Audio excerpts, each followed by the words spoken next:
Welcome back, YouTubers. This time I'm doing a bit of a retro review. This is a review of the 90s Star Wars line, Boba Fett and IG-88 2-pack figures that were released exclusively with a Shadows of the Empire mini comic. And I don't mean mini as in it was small, I mean mini as in it was a fragment of a whole comic. I have the entire Shadows of the Empire comic run, and it was only like part of one issue. Mainly the fight between these two in starships.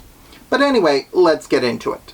Now, these are the old 90s era figures. As you can see, they've got no joints other than they're just up and down joints here, waist joints, head swivel.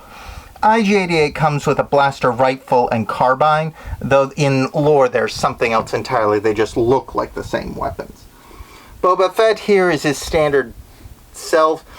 As you can see, has everything, the little cape, blaster rifle, and his jetpack. The jetpack and the cloak can be removed, as you can see, but there's no good reason other except storage for the jetpack.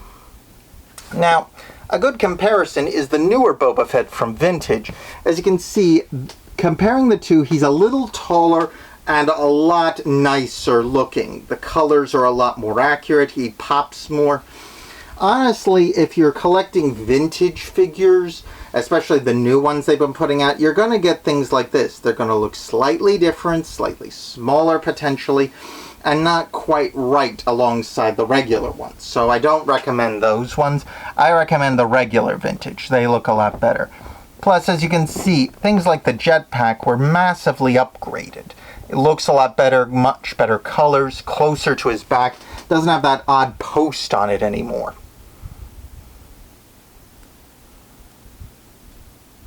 His just pops off with a single peg hole, instead of having that weird knot thing. All in all, I think this is an excellent example of how things have changed over time, especially things like how they've made things better and improved as opposed to the simpler versions they did back in the day. However, I wouldn't trade these two for anything, as they were my first Star Wars action figures when I was a kid. They mean a lot to me. And they still fit in well in scenes if you want to make a diorama or something similar.